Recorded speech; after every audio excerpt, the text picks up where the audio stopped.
For nearly a decade, Lufthansa ignored the Airbus A350-1000. The aircraft was built to crush Boeing's Trip 77300ER, traveling further while also being more efficient. British Airways bought it. Qatar bought it. CAF bought it. But Lufthansa, one of Europe's biggest long-haul operators, not a single order. Then out of nowhere in 2023, they bought 10. In December 2024, another 5. So what changed? The answer isn't about stubbornness. It's about how one of the smartest airlines in Europe got forced into a corner. So how did we get here? We first need to talk about the A350-1000 smaller sibling, the A350-900. This plane is Lufthansa's versatile long-haul workhorse that has been in operation since 2017 on routes from Germany to Hong Kong, Los Angeles, and Sao Paulo. It seats anywhere from 293 passengers to 318 passengers, and it has an 8,500 nautical mile range. Now, the A350-1000 stretches that formula at around 7 meters longer. The 1000 variant typically seats 375 to 400 passengers, with an extended range up to 9,000 nautical miles. The stretch is an amazing strategy. Airbus positioned it as the Trip 77300ER killer, while also preparing for Boeing's upcoming Trip 7X. Major operators lined up. Qatar Airways became the launch customer. British Airways placed substantial orders. Cathay Pacific jumped in early, all betting this aircraft would dominate long-haul routes. But Lufthansa, they kept ordering more A350-9000s instead. They placed their massive bet elsewhere entirely. Here's what makes their resistance so confusing. Lufthansa operates massive global hubs. Frankfurt handles over 61 million passengers annually.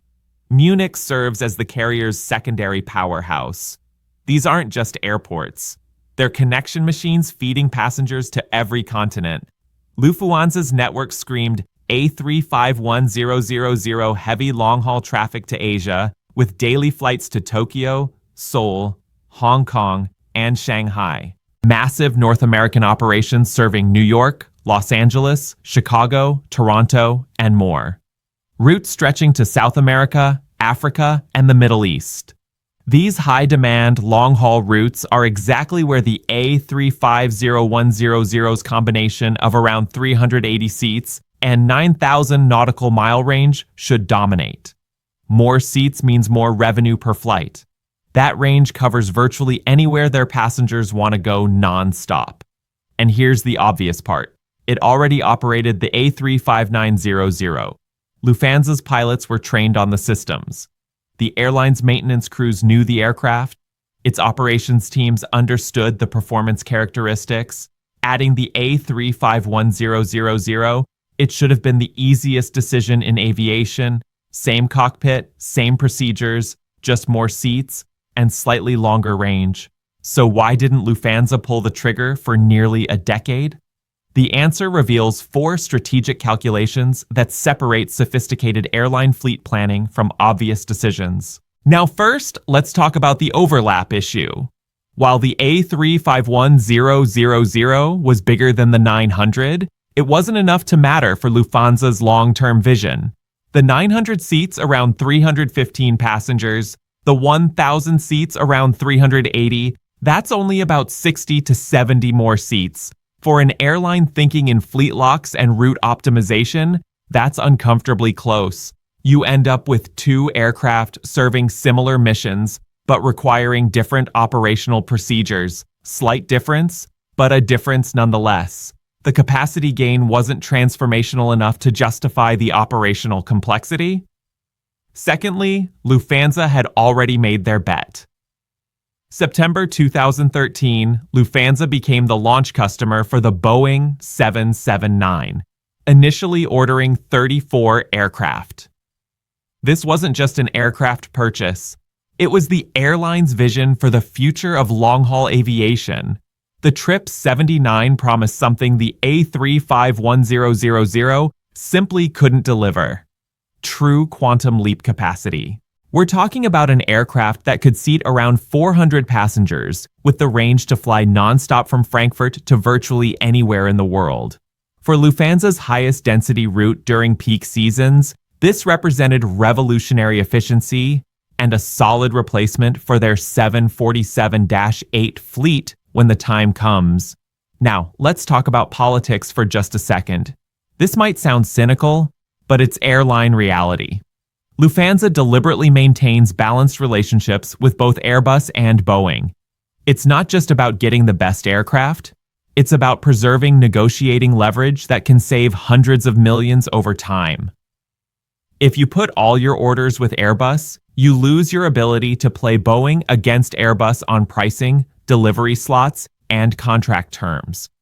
By committing hard to the 77X while continuing A350-900 orders, Lufthansa maintained that delicate supplier balance. Adding A35100S would have tilted the scales too far toward Airbus, reducing its leverage with Boeing at crucial negotiation moments. Now, let's talk about the commonality obsession. Airlines, well, they're fanatical about fleet simplification because it drives down costs across every operational dimension. But there are differences. Airport operations need slightly different loading procedures. Scheduling systems require different performance parameters. Lufthansa looked at this equation and concluded, why create another subfleet when we can wait for the trip 7X to handle high-capacity missions and keep using the A350-900 for everything else? Clean, simple, efficient. But here's where its strategy missed, and what would eventually force the airline to reverse course entirely. Lufthansa's 77X set looked brilliant on paper. It was the launch customer for the trip 7 to 9, expecting first deliveries in 2020. Those folding wingtips, they weren't just engineering showmanship. They solved a real problem by allowing the massive aircraft to use standard airport gates, despite its enormous wingspan. The trip 77 to 90 represented Lufthansa's vision of the future. Fewer aircraft types, maximum efficiency, and revolutionary passenger capacity on its most important routes. But revolutionary technology, it comes with revolutionary risk. First deliveries, they're now expected in 2026, 6 years behind the original schedule. Some industry observers think even 2026 might be optimistic. The delays weren't just inconvenient, they shattered Lufthansa's entire capacity planning strategy, especially when taking into account aging 747 and A340 fleets. As those delays mounted, something interesting started happening. The A350-1000 began proving itself brilliantly in real-world operations. British Airways reported excellent performance on demanding routes like London Heathrow to Los Angeles. Qatar Airways found the aircraft perfect for its hub strategy. The promised fuel savings were materializing in airline financial reports. But perhaps most painfully for Lufthansa, the A350-1000 was available. Delivery slots were opening up while the Trip 7X's availability that remained a constant moving target. As 77X delays mounted, Lufthansa faced an uncomfortable operational reality. Their strategy of waiting for the revolutionary aircraft while relying on A350-900S for growth was creating serious gaps in its network capacity. The airline had to make a move. Lufthansa reactivated up to 8 Airbus A380 aircraft planes it had planned to retire, permanently just to maintain capacity on its highest demand routes. They kept fuel-hungry a 34,300 A34600S in service years longer than planned, burning more fuel and offering less passenger comfort than their competitors. Even worse, they extended the operational life of some 747,400 aircraft that should have been replaced by the 77X years ago. These aircraft burn significantly more fuel per passenger than modern alternatives and offer inferior passenger experiences on competitive international routes. Meanwhile, Lufthansa's competitors weren't standing still, especially when it came to cabin experience. British Airways offered their club suite from day one of their A350. Qatar Airways also offers their famous Q Suite product on select A350s. Lufthansa, on the other hand, a botched Allegres rollout means they offer a very subpar business class product on most of their long-haul fleet, not even offering direct aisle access. In the hub and spoke world of international aviation, things like this matter a lot. Now, with their 777X order, Lufthansa couldn't afford to fall behind while waiting for Boeing to solve engineering and certification problems that seemed to multiply rather than diminish. But here's what made their solution truly urgent. Post-COVID travel recovery accelerated faster than anyone predicted. Lufthansa found itself with demand they couldn't efficiently serve. The question became critical. Would a small A350-1000 fleet have been smarter insurance against exactly this scenario? March 2023, Lufthansa finally admitted its strategy needed adjustment. It ordered 10 A350-1000s, followed by 5 more in December 2024. This wasn't defeat. It was sophisticated risk management, finally kicking in. The A350-1000 order served multiple strategic purposes: operational flexibility to optimize their network while waiting for Boeing to solve its problems. And crucially, it maintained its relationship balance with Airbus without abandoning its Boeing commitments. Most importantly, this was insurance. If 7X delays continued, and they have, Lufthansa wouldn't be scrambling for capacity using retired aircraft and emergency reactivations. But here's the genius of the carrier's timing. Lufthansa's order timing provided negotiating advantages. They secured favorable pricing and delivery slots between 2026 and 2030, giving them flexibility to right-size its fleet as market conditions evolved. Remember Lufthansa's original resistance based on fleet complexity concerns. Market reality forced a recalculation. The gap between the A350-900's 315 seats and the trip 7X's 400-plus seats proved too large for optimal route planning. And here's what Lufthansa always knew, but finally admitted. The commonality benefits were more valuable than the complexity costs.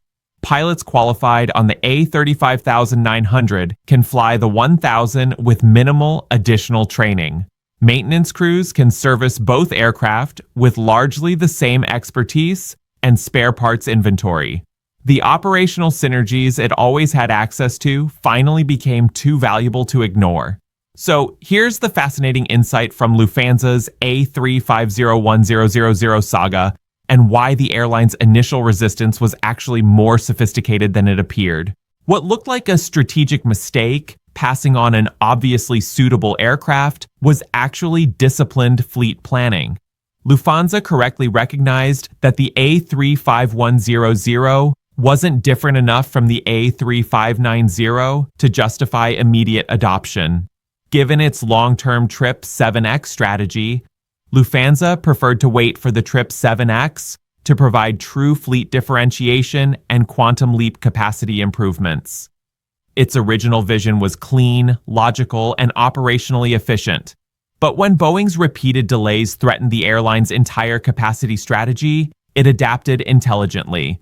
The A35100 transformed from an unnecessary overlap into essential insurance against delivery disruptions. The real genius of its eventual decision was strategic timing. Rather than panic buying A35100s, when 7X delays first became apparent, Lufthansa waited until they could negotiate favorable terms and secure delivery slots that aligned with their actual operational needs.